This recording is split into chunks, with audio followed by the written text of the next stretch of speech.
And now back to Just Energy Radio with Dr. Rita Louise.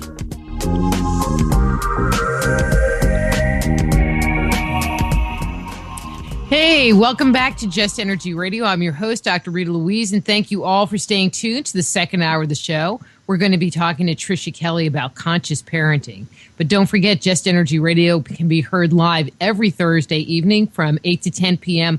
on the Inception Radio Network. Or you can check out our archives at the Just Energy Radio webpage, www.justenergyradio.com. Or please do check out our sponsors, www.soulhealer.com, and the Institute of Applied Energetics, which is www.appliedenergeticsinstitute.com. Just a couple of announcements. If you weren't listening to the first half of the show, on June 15th, I'll be speaking at the Alchemy event in California. If you're not in California, in the Los Angeles area, you can access the conference online. And there's information on the website, alchemyevent.com. And then if you're in the New York area, I will be doing a couple of presentations, one in New Paltz, New York, the other one in Albany, New York, the weekend of June 21st and 22nd. For more information of that, go to any of my web pages, justenergyradio.com, soulhealer.com, ritalouise.com, appliedenergeticsinstitute.com. And I think that's all of them. I mean, I could say poodleinatotinfoilhat.com, but there's no, it only has Bitsy. Anyway, let me tell you a little bit about Tricia and get her on the air. Inspirational writer Tricia Kelly will be speaking about her new nonfiction book, New Energy Parenting, and how to be a conscious parent during those elevated times. Tricia is also an author of 2 highly endorsed novels about her own amazing experiences with over 30 years of spiritual, metaphysical, and personal experiences. Tricia manages to intertwine this information within her novels in a playful way that keeps the audience's attention as to what is possible and indeed happens. So the author of New Energy Parenting, please welcome Tricia Kelly. Hi, Tricia. How are you? Oh, I'm great, Rita, and thank you so much for having me on your show. And just to tell the audience how synced in we were, I was emailing you and you'd put me on your list. So we were synced in simultaneously to have this chat. So I'm really happy to be here. Well, no, and you're so right. I mean, because, we were Facebook friends and, I would see your posts and I'm sure you saw my millions of posts all over the place. And then you had made some comment to me, about your book. And I was like, oh, well, I didn't even know that, and it just so happened. I mean, because you got for this quarter, which is almost over, you got the physically last spot, and it was like, oh, well, wait a minute. We can talk about that. That sounds like a good topic. Here, you can have the spot. I mean, it was just like bing, bang, boom happened. So, yay. I love when stuff like that happens. Oh, when you're really synced in, and I think that's a lot of what my parenting book is about.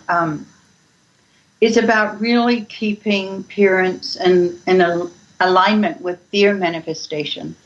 And, walking the path as that individual all the time, because our kids take us off that path really quickly. And we're always reacting. And a lot of times we react in that negative mode. And so, bingo, your dreams are on hold again. So that's what I focus on with parents. And, things that come up with kids come up because of the growth of the kid. And that's a great thing. So, there's a lot of ways to handle that. But, and we're going to get into that. Let's start here, because you haven't been on the show before. Why don't you share some of your story? What got you interested in parenting and kind of, and I hate to say it, kind of the whole new look at, being a parent, but perhaps about your thoughts about changing the parenting. That's a tongue twister. The parenting paradigm. It's the journey. I started the journey way back in the the mid-70s, I'd say that I became really conscious of energy and started to sort of seek out, like a lot of people like yourself, we've been around doing it before the internet just because we were gravitated towards it. It wasn't sort of thrown in our face. And I started to learn a lot about how I wanted to be, and how I wanted to be became how I had to be a parent. I mean, I couldn't be that person and then jump boats and sort of take on the role of how everybody else teaches about parenting, and a lot of punishment and a lot of things that take you off the line. So it was always something that I was gravitated towards, and I did a lot of highly creative things, that just landed in my feet. I manifested a business when I first came to America. And when I say that, I mean, I literally manifested it out of, actually, if I can tell you, I created a little jacket for a boy that loved the rock band, and we ended up at a concert, and they fell in love with the jacket in almost a way that, where did you get that jacket? Is it bootlegged? And I said, no, I have a little clothing business I started, and I just made it as a gift. And the next thing I know, I'm supplying their whole fan club at their expense. They put out the product, they put out the flyers and the fan club, and sent me checks, and I would make clothes and send them to their fans. And that is what I call the act of generosity, because you don't have a motive involved in it. It just sort of unfolded, where you line yourself up. And it comes from that place of just being in the right place, really in your heart space. And I wasn't aware of that. That was just who I used to be, and I hope I still am. But yeah, and it just kind of unfolded from there, and I sort of grew that, and then I ended up with a store on Melrose Avenue, because I walked into a jewelry store one day of this old junk shop. Melrose only had like about 3 or 4 stores on it in those days. I was like one of the founders of those designers that brought that about, and the old man there said, what do you do? And because I wrote a check with my business account, like, can I write this off? Like sort of, and anyway, he just said, you want the store next door? You should move in and make a store. And so I went, oh, okay. Well, I went in and gave him a $700 check, and I had a store, within an hour. I was sort of like changed on the spot. So I was very used to what I call lining up energy, like how we lined up our energy. And that's really what I try and teach in parenting, is to stay in that focus, because when you teach your kids that method, they don't want to go out of alignment. I mean, they have their ups and downs, but they understand those principles early on, instead of sort of waiting to find out why they are out of alignment. You teach them about staying in alignment. I mean, one of the things that you talk about in your book, and I know comes from your background, is working with the law of attraction. But how does it's kind of a 2-part question. What is the law of attraction, just for the listeners? And then how does it mix with parenting? Well, it has to mix with parenting, because the law of attraction is the law of attraction for everything. So to think that you'd separate yourself would be, like taking yourself away from what the law of attraction is, which is really cause and effect. And every thought, every emotion, and every, way that you want to perceive the world is in either of the two dualities. You can either focus on it in a way that is positive, or you can dwell on it in the negative. And either of them are going to turn up on your doorstep, because that's what you're attracting. And it doesn't have to manifest in that same reciprocal way that, a lot of people will think of something and then it turns up in a completely different way. So it's sort of like if you're rushing to go somewhere, well, the energy of just the thought of rushing to get there is going to end up slowing you down in a sense, because you're going against yourself of just saying, well, I know I'm going to get there. Sort of you put all this energy into it that mixes up the mix. And so that's really like being much more conscious of that. And especially today, because you're a spiritual teacher of this wisdom as well, and in your own way, everything's moving really fast. It's syncing up so quickly that you have to really be conscious of where you put your thoughts. So, I mean, it's moving so fast these days that it's really hard to even keep track of what's going on. And it's almost like you don't even really have time to make choices, or to sit and think on. It's like, okay, you have to decide almost now. well, you do. You've got to be conscious. I mean, living in the now is really the most important thing that you can ever do, is to be really conscious of now. Where is my energy now?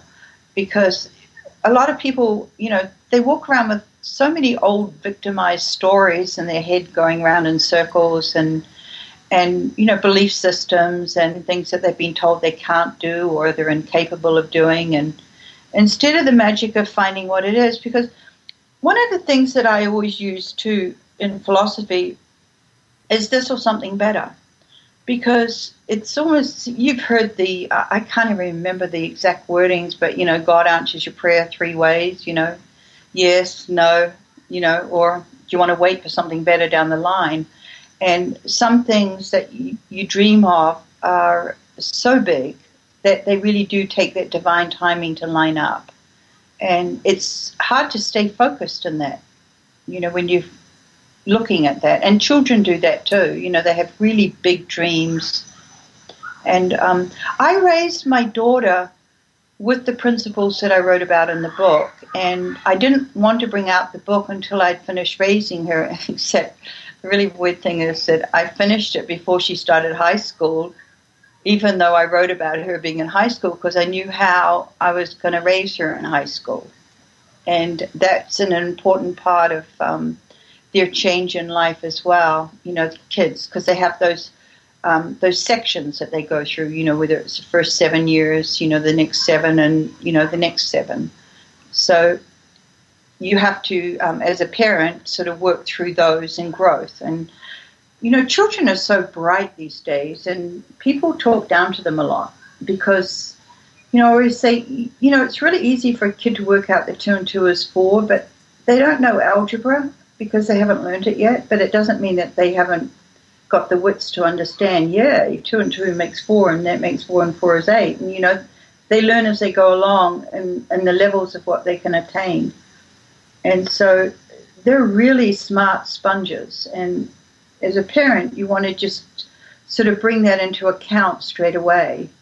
Like Rita, an article I wrote many years ago, and I told a teacher, because I told a teacher off, actually, in the sense that she used to say to my daughter, didn't read fast enough. And I said, well, I've been reading with her and saying, honey, slow down and sound it out.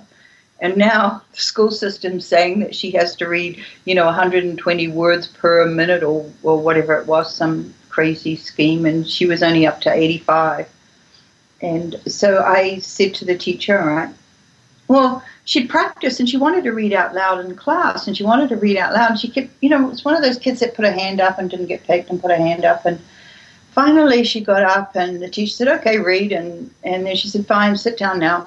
And she went on, and so I went up there the next day and I said, you put the kid down about her reading, and now she stood up to read, and I said, you didn't even have the courtesy of saying something, wow, that was really good, or, well, I'm proud of you, you did really well, Amber, and thanks for sharing that. And, there was nothing to encourage the child. And so I wrote this article called More Than Thank You, and parents do it a lot. They kind of like fleetingly say thanks, and I brought up my kid with, wow, how did you know I wanted a drink of water? That was really kind of you to think of me, or, what would you like to have for dinner? What's on your mind tonight? So I included and not excluded, and made things that were a little bit more appreciative and not so fleeting. And it's easy for us to say we don't have time, but we have to make time with kids. Well, and I think there are, there's a little off point, kind of on point. There are a lot of people, my observation is that there are a lot of people that have children that don't really want to. They have children because they feel like that's what they're supposed to do, but not necessarily what they want to do. And then, they're faced with the responsibility, they're faced with the dealing with a personality and all the work that comes with it, and they're really not willing to do it. I think a lot of parents, it's not about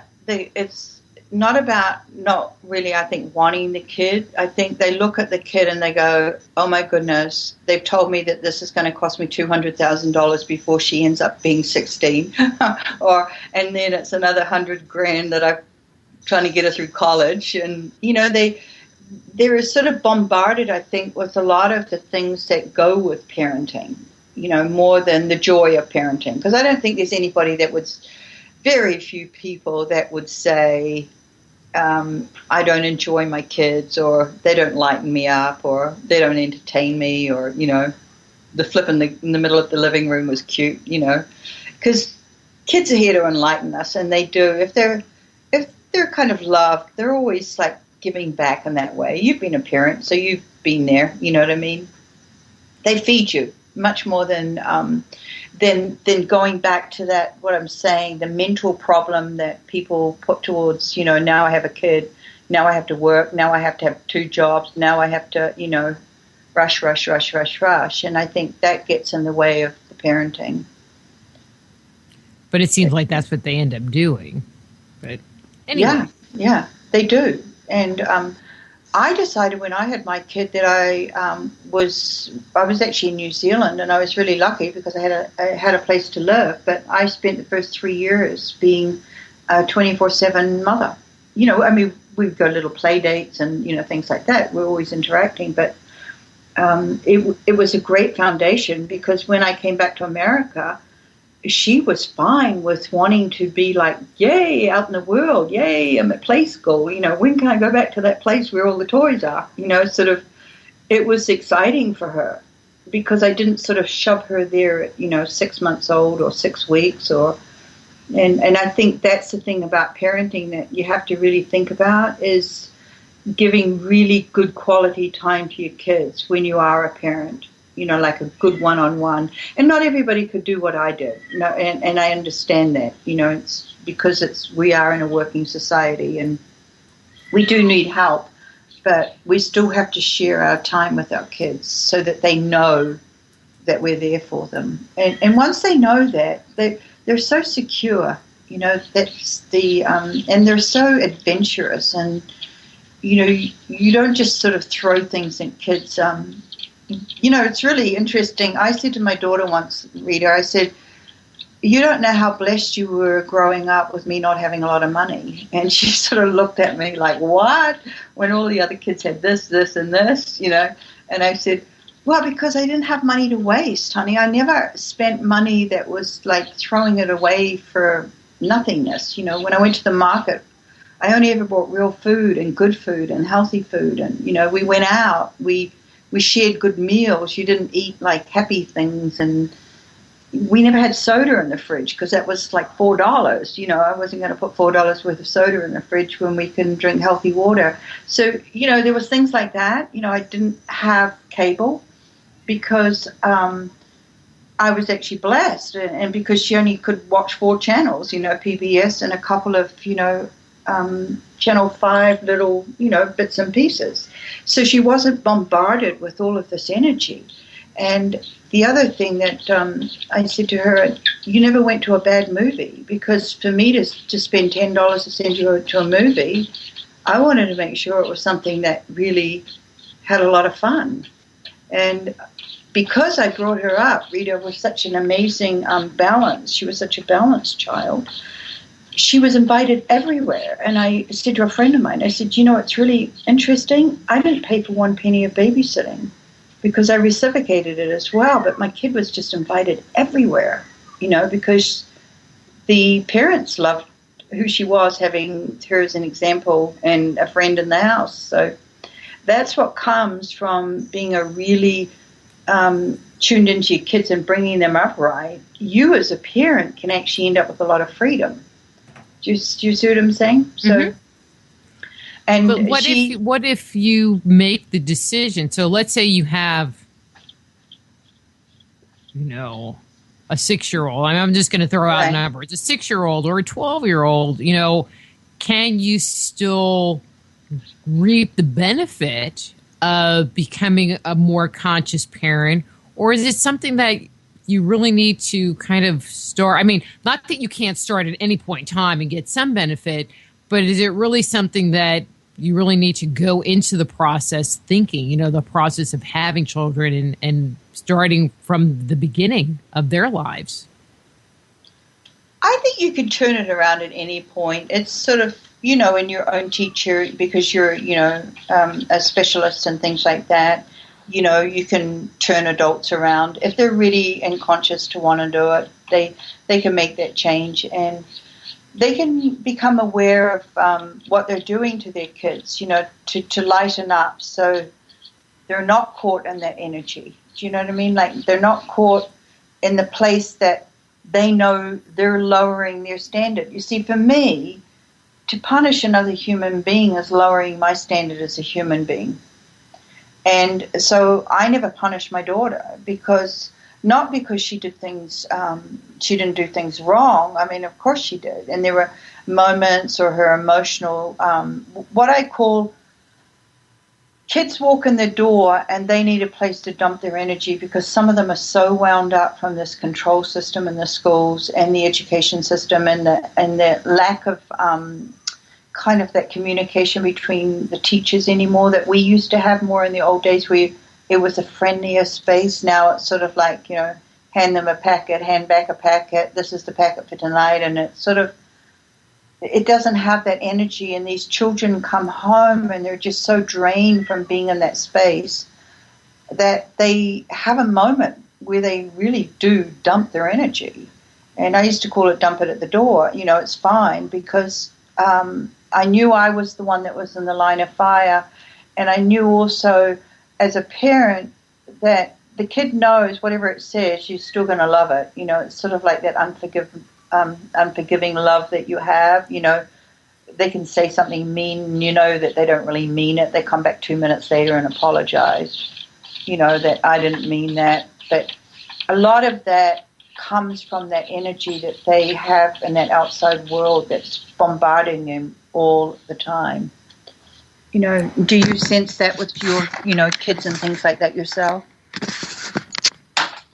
I mean, there were definite moments. I mean, they were my stepkids, so I got them when they were 9 and 11.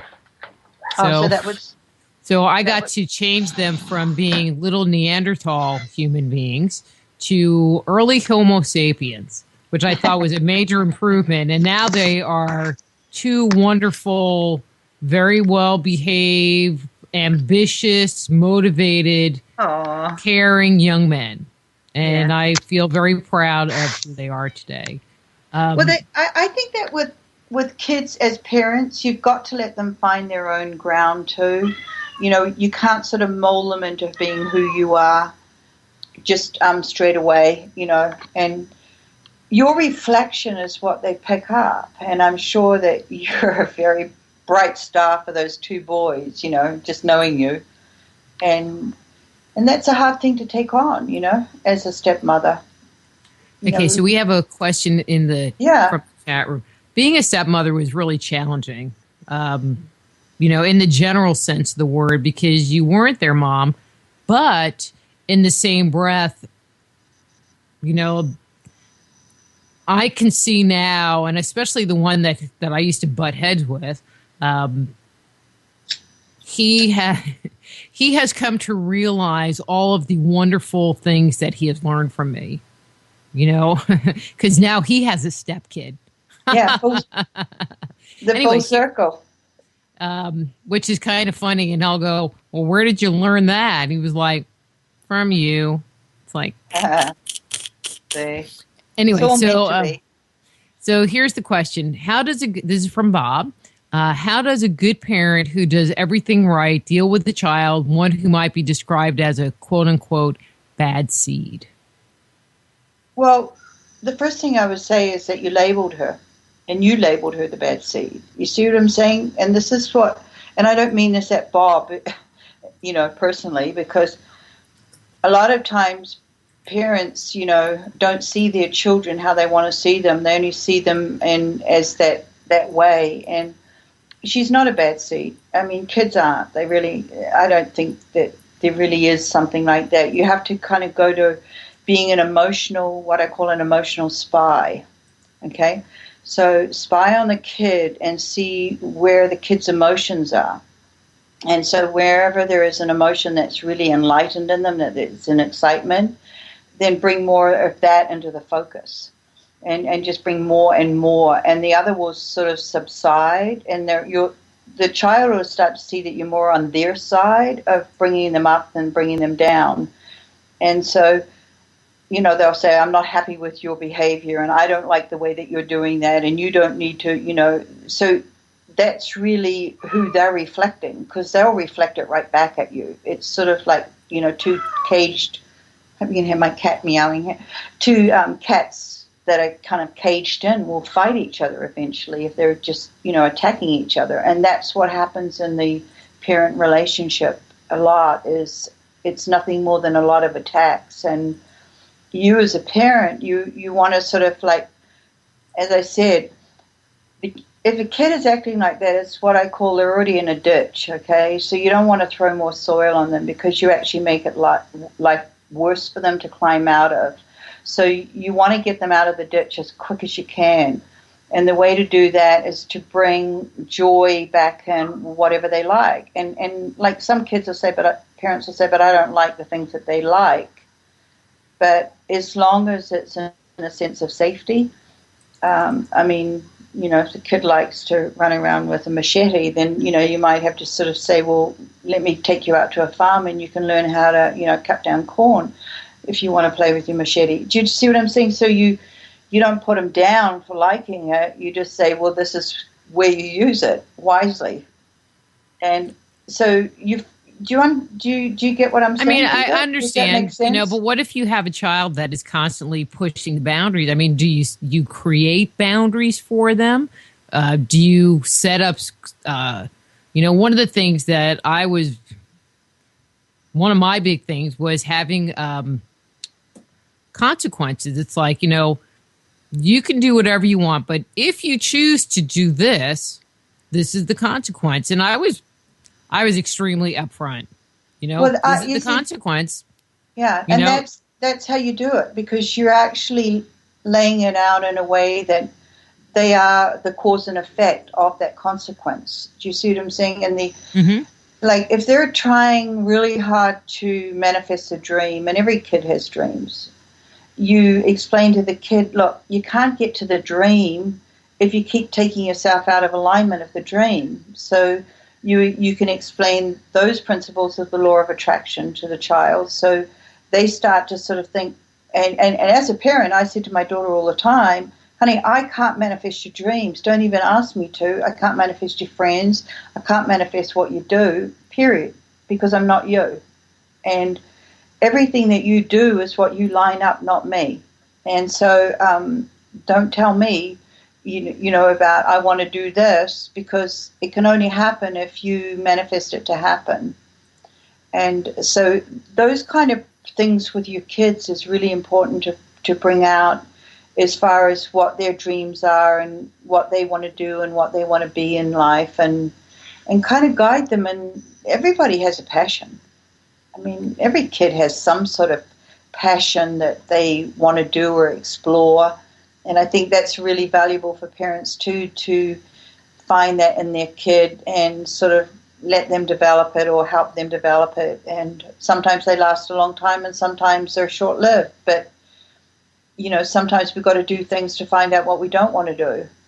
So as I said, spy on your kids, be that emotional detective, I should say. Well, and sometimes I was going to say something, but I totally lost it. Anyway, moving along. Honestly, there's no real recipe for raising kids, because every single person, on the planet is different. We all have different feelings and emotions every second.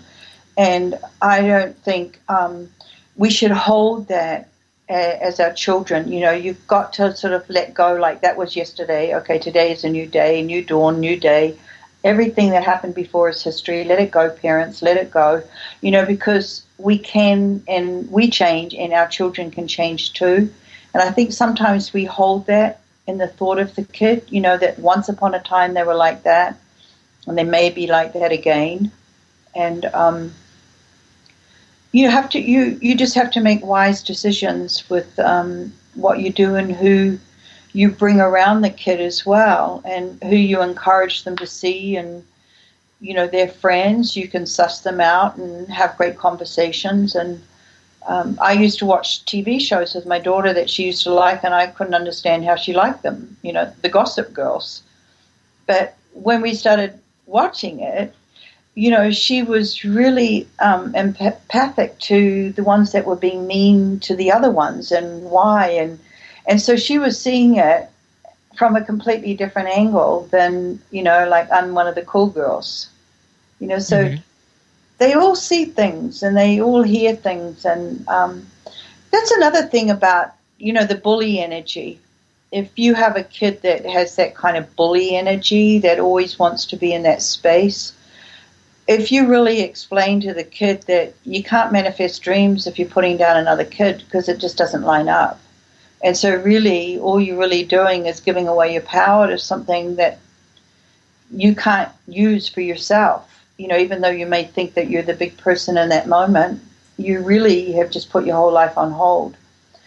So that's an important thing. And then the one that's being bullied has a belief system within themselves that they're not good enough or not wise enough, or, somebody else can dominate what they think, and then they believe it. And so they really have to sort of say, going back to, I think Esther Hicks always says it so wonderfully, how you think about me is none of my business. And that's like one of the greatest things that I used to tell my daughter. How anybody thinks about you is none of your business, Amber. That's their problem or their thought. Unless it's something that enlightens you, don't worry about it. Just let it go. And she got it really quickly, that concept. And used to have discrepancies between two girls that both wanted to be friends with her, but the other two girls didn't like each other. And so she was always sort of saying to one, well, it's more fun playing over here. So that's why I'm playing over here. If you want to come over, come and play with us. But otherwise, that's why I'm over here, because it's just more fun.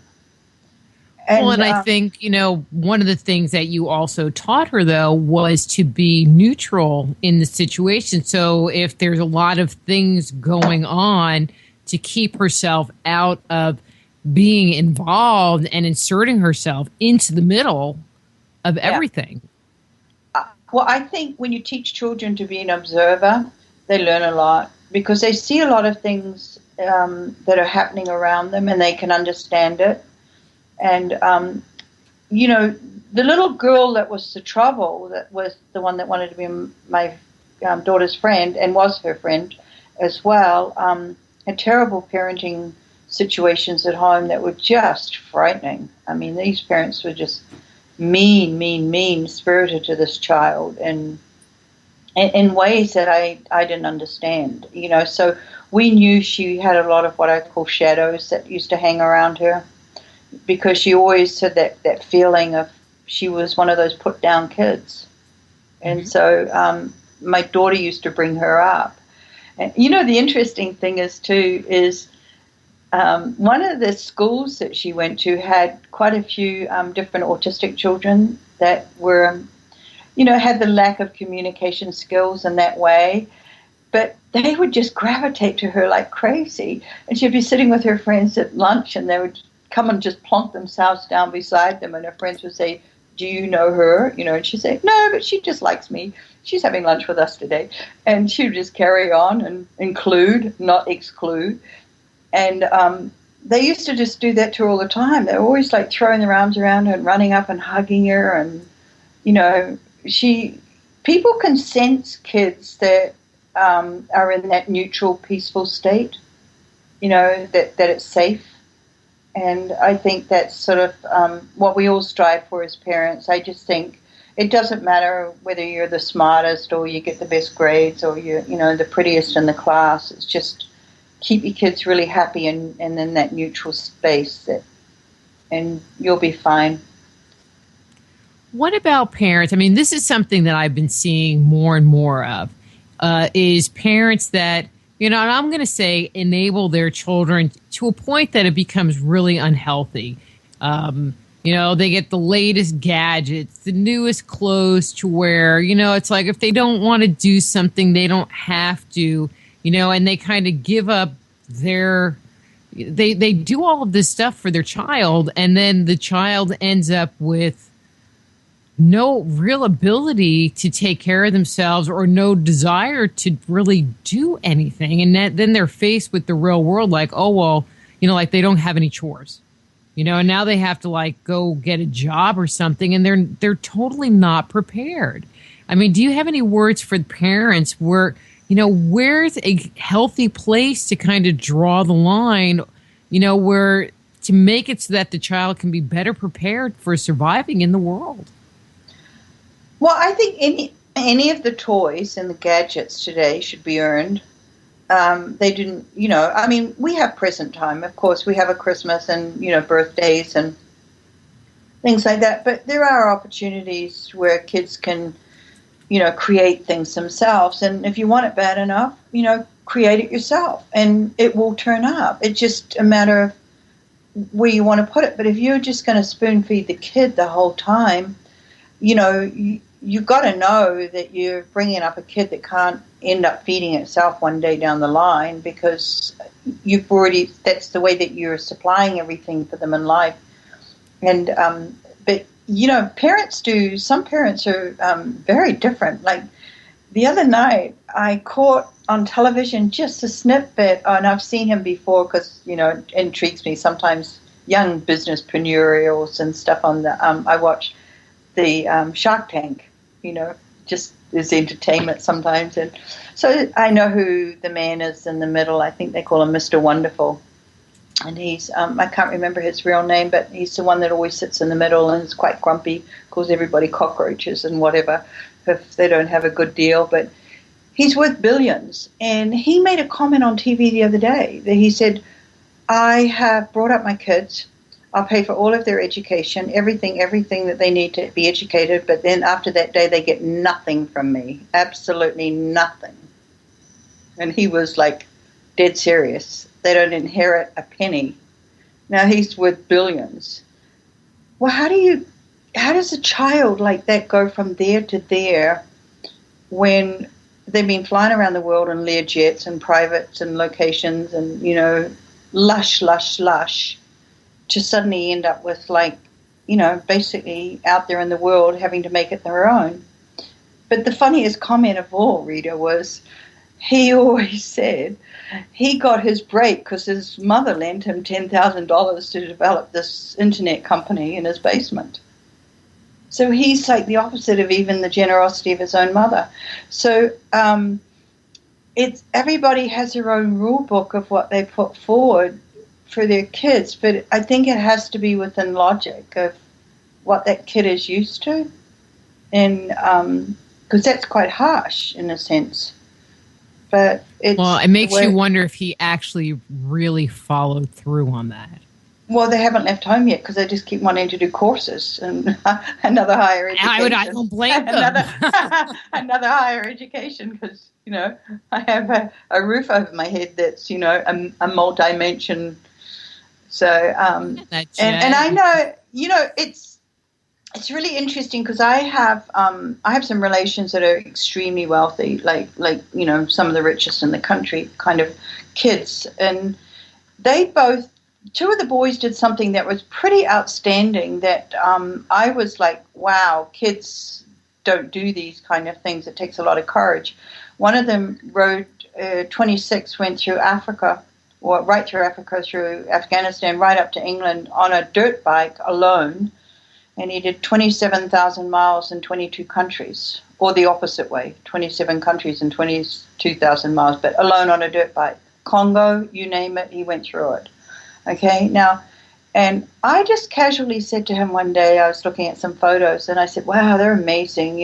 They would just make a great coffee table book and stuff. And he said, because he comes from money, he just said, no, I'm not interested in that. No. And I said, well, but you don't have to do it for yourself. I said, why don't you do it and donate something to a village that you went through? You know, like they don't have that kind of drive to do a lot of things because everything is always there and going to be there and an inheritance. And a lot of very wealthy kids don't sort of succeed too much further than what they get. You know, they can do it on their family name and things like that. But then you get the other people that really come out of nowhere and create amazing things in their life. You know, their drive is just so challenging that they just, you know, overcome it in abundance. Have you noticed that with people? Right. I mean, because they're hungry, you know, and they're out there creating and they don't want to stay where they're at. I mean, I know bringing up the boys, you know, my big sentence to them, and if there's any sentence that, you know, I'm sure they will hear in the back of their head till the day they die, is there needs to be an equal exchange of energy. You know, that was my big thing with them. You know, and so, yeah. And, you know, dealing with their friends and dealing with, you know, anybody, there needed to be equal exchange. Dealing with me, there needed to be an equal exchange. If you want Christmas gifts, you better cough something up. You know, it could be, it doesn't even matter. You know, it just needs to be something under the tree because you're thinking of me and we're exchanging. You know, but I would do the same thing. You know, like I remember this one time, one of them, the neighbor kid got a new bike and he had a bike and it was old, you know, and the mom, who was friends of ours, offered it to him and he came home with it. And I was like, take it back.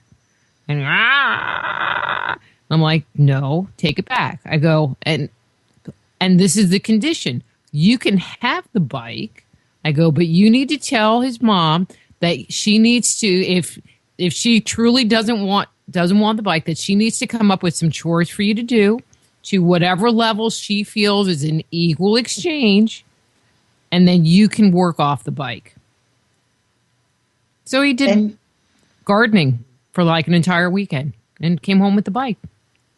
Oh, that's nice. And he would do that automatically now, you know, without you know, saying that to him again, even as an adult, you know, that there is something. But a lot of times, you know, the art of giving and the art of receiving are two powerful energies within themselves because some people have a really, really hard time giving and some people have a really, really hard time receiving. And it may be something within even your own personality that you go back to that equal exchange. But because I think that's a wonderful premise to live by with, you know, in business, in anything that we do. But I learned that many years ago that sometimes, you know, people say, here, I want to give you this. And you go, no, I don't want it. You know, I don't, you know, it's, you know, no, you keep it. And a lot of times what you did was stop them from being in the space of giving. And they need to have the experience of giving, and you need to have the experience of receiving. So, you know, there's a lot. Well, with them, just FYI, with them, they weren't very good at giving. Yeah, which is why we instituted that rule. It's like, no, you just can't come home with stuff. Yeah. And no, that's what I'm saying. That's why what you did with your son, because you knew your son. I don't know your son. So you knew the premise of like, you know, okay, gimme. And that's what I was going to add to that conversation with what these parents that just keep giving the kids, gimme, you know, and they keep giving it over, that the kid is not learning that equal exchange of being able to be the gift giver and then the parent receives. And quite often that parent can't receive, you know, it's like, Mum, can I have it? No, I'm fine. You know, Mum, is there anything? No, I'm fine. You know, like they'll do that kind of thing. Like, and you know, the kid will go to do something, and then the parent wants to do it because they know how to do it better and faster, and you know, like go make your bed, and then they walk in there as, to a 4-year-old, and then they remake it because they haven't remade it the same way that they make it, which doesn't really teach the child anything. You should go in there and say, fantastic job, I'm so happy you'll be snuggly tonight, and walk out, because then the kid the next day wants to make it. But they don't learn anything if you just go in there and remake it, to your liking. And so that's sort of with that give and receive with parents. When you have one of those parents that's just always giving to the child and not sitting back and saying to the child, hands down, I'm not cooking tonight. You guys, go and cook dinner. I don't care what's on the plate. It's your turn. You're 16 or 15. You know how to do something. You go do it. And you sit down and you receive. And that is how you teach the kids the give and the receive. So that's an important balance that's really important in parenting as well. So when the kid comes out, it also teaches them how to cook something, even if it's hot dogs and beans. It's like, yeah, absolutely. But when the kid comes out and says, can I help you? Is anything you want them to do? You say, oh, fantastic. Yeah, I would. Would you like to do that? And then they become part of the action as well. And so that's, I think a lot of parents, get back to that, like your last conversation with that guest, everything is becoming almost like voice activated and controlled and computerized. And, it's not like the old days when you had to wash and dry the dishes. Now you just rinse and put them in and that's a big effort for the machine, put them in the dishwasher. So there's, it's work in progress, that's for sure. But you have to remember as a family that you share the space. And I think that's really important to understand that everybody has their moments and their moods, and you want those. You want the ups and the downs, because they do grow from that experience. Otherwise, it's like anything in life. You when things don't go wrong.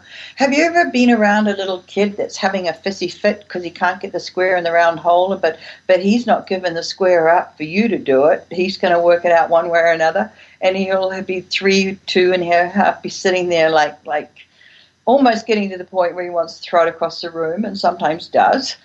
Well, that sounds like me working on my computer. Yeah. But that kid doesn't want you to help him, you see. He really wants to work that out. And even when he has that fissy fit, well, a lot of parents will immediately go to, hey, slow down. I don't want that behavior. Or like they'll shut it down. But it really needs to be spent on the moment, like to let the kid have that moment, and he'll come back, 20 minutes later, he'll be redoing it perfectly. And then he'll be really proud that he's accomplished that. And so, those little moments, if I'm not one of those new parents anymore, but I know everybody says, hey, watch out, terrible twos and, the tantrums and all of those little things. And I think that just comes from that normal growth, and they don't need to be shoved on a naughty chair and time out and treated like they're, prisoners. And really, you'd be down at the local jail bailing your kid out at 16 if it was arrested, and yet you put it in a cage at home at 2. And so I think that's the kind of thing where you get down on your hands and knees and you just sort of say, hey, what's going on? Kind of like, and you let them have their moment, to express it, instead of like, this is not how we express in our house. And because, and then they sort of learn that calmingness, because they can come to you with problems, and they can come to you and talk to you about things because you have that open ear to listen to them. And I think that starts way, way, way back then, because, Rita, any mother that has a crying baby, the first thing you do is you pick them up and you soothe them. You take them right to your heart space. You pat them on the back and you sing to them, you lullaby them. You do all of that thing to calm them. And when they get calm, the tummy ache goes away, or the pain goes away, or whatever discomfort they're in goes away, because they're totally soothed. And a lot of times when they start to grow older, you need to treat them that same way. Go back to that headspace you had when they were 3 years old. It doesn't matter whether your kid's 18, 16, 12, or 10. They love being soothed in that arm of, like, it's okay. I can bring you back to that place where you're going to be okay. And so you never want to, lose that as a parent. And so if they're having those really bad days, that's what I'm saying, they're in the ditch, don't throw more soil on them, help them out. And that's the philosophy of my book. New energy parenting. One of the things that I always also find very helpful is checking in on what's going on with you. If you have your child is having, a hissy fit, what's going on with you? And maybe you need to change what's going on with you, or there might be something going on in your relationship space with your other half that needs to be talked about or resolved, or to make it so that they're not just reacting to the energy that's going on in the house by other people. There's a lot of frisbees being flying around houses and energy, believe me. There's arrows, that are shooting at people and interreacting, and that's why, don't take it on, don't take it personal so much, just be more of the observer. And because we know the wisdom, because we've lived it as parents. So these children haven't lived the wisdom in those times and those spaces. They're still, going down the path, tripping up, much more than we are in other ways and other things that we manifest. But for them, they're still on that path of growth. And there are going to be ups, downs, valleys, and, good, bad, and the whole 9 yards, because that's how they learn and they integrate themselves. And today it's all shut off, you see. They can't, in the old days, honestly, two kids used to get on the ground and have a wrestle and, am I still there? Yeah. But just to let you know, we need to wrap up because I just looked and the music's going to be coming up here in a second. But there is so much that has changed. Just to make a statement to what you said, I'm sure if two kids wrestled, one would go to jail for assault or something, or some craziness. Trish, if people want to get a copy of your book or find out more about your work, where should I send them? Trish? Okay, well, I think we lost Trish. Hopefully I'm still on air.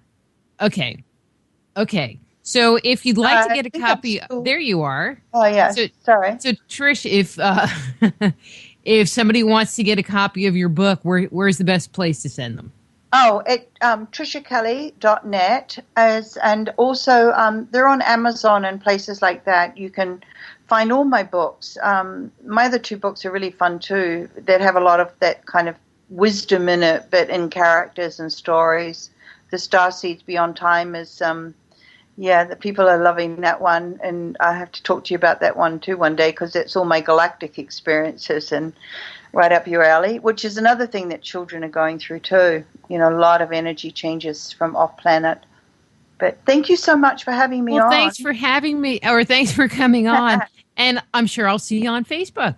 Yes, absolutely. Okay, you're one of my favorite on there. All right. Night, everybody. Night. That's Tricia Kelly, and her book is New Energy Parenting. And next week, we're going to be talking to Nick Tate. Oh, this is going to be an interesting show. We're going to be talking about Obamacare, navigating Obamacare. It's a show you don't want to miss. And so until next week, I'm Dr. Rita Louise. Be blessed.